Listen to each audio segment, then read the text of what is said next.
Australia's migration system could undergo an overhaul after a review claiming it's failing to meet current needs. The 200-page report highlights labour shortages in critical areas, including the care sector.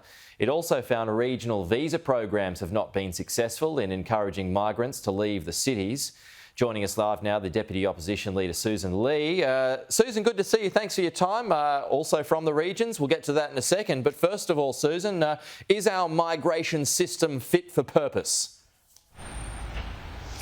Well, clearly not, Pete. And the big test for Clare O'Neil at the Press Club today is, will the new policies and settings that she announces solve this extraordinary rental crisis, which is biting all across Australia? I'm I'm towards the end of 16 seats in 16 days. It's a blitz up and down the East Coast, but I'm hearing the same thing wherever I go. And yes, there's been a lot of intake, about 1 million migrants in the government's term, but it hasn't been planned. It's a big Australia without a plan, and we absolutely have to get housing, rentals and skills right, because we always know that if we can skill Aussies first, we should.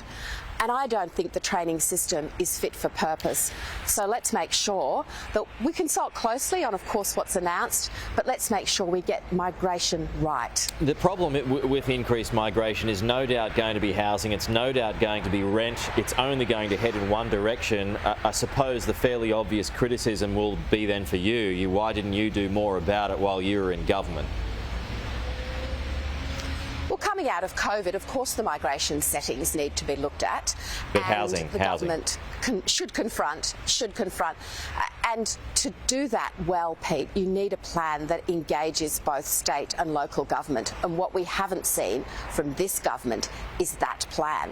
Now, with 200,000 new homes being forecast to be needed in the next 5 years, what the government has announced in terms of their housing affordability, and it's woefully inadequate, isn't even if it's successful, going to come anywhere near that. So there are Labor governments across Australia, across mainland Australia. They need to work. The federal government needs to work with them. And the other thing that needs to be watched closely in this, Pete, is that we have to have policy that is unaffected in terms of its integrity by the unions. Now, remember when the unions said that everyone should join a union at the Australian border as a new skilled migrant, and that salaries had to be a certain level and so on.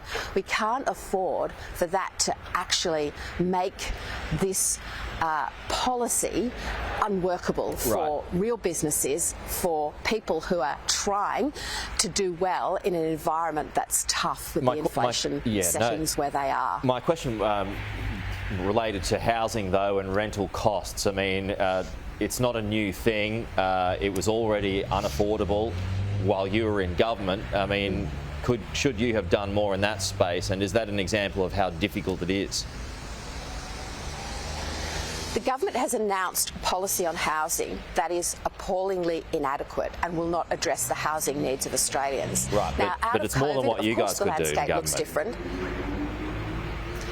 Most of the levers when it comes to housing are at state government level. We know that because the planning system needs to be fixed and the planning system takes too long. And in regional areas, sometimes the planning system doesn't work at all. So, as I always say, Pete, governments have to confront the circumstances in front of them, not look backwards, not make excuses and not blame the previous government, but actually confront the situation they face. Yes, there is work to be done with state and local governments.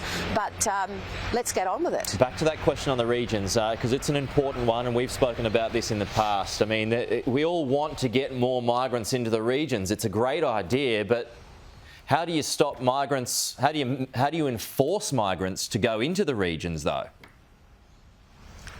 Well, we had dedicated visas that did exactly that. And by the way, they weren't forced. As a regional MP, I saw many of them and they loved working and living in regional Australia. Perhaps their first port of call would have been the city, and maybe that's an easier outcome. But once they moved to the regions, they saw huge benefits. And even if they stayed only 6 months, Pete, or 2 years, we still had that workforce. So what this government hasn't understood is the importance of prioritising the regions, because if you don't get the skilled workforce in the regions, you can close down whole industries. You can have a health sector that doesn't work at all. You can have a town without doctors. You can have real failure for the people that live there. So absolutely they have to prioritise regional visa processing. Okay. And one of the first things they did was take away that priority, and we worked hard to have some of it put back. Yeah, we'll wait to see a little more on what Clare O'Neil says about that particular topic, because again, it's an important one. Just a final one here, Susan. Migrant workers, as we know, they've been exploited in the past when it comes to pay. The report out today recommends an increase to pay threshold for employer-sponsored visas. Is that something that you would support, an increased pay threshold? Of course we would look through the recommendations and have that consultation.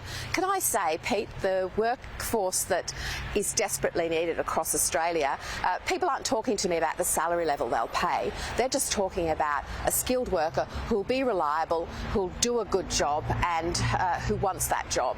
So it isn't about fighting on the details on pay. It's about having the right person there, and it's about having a person who simply doesn't appear to be available now. And while we've had this wave of migration, and in some respects people have welcomed that, it hasn't got a plan attached to it. That's the plan we need to see today.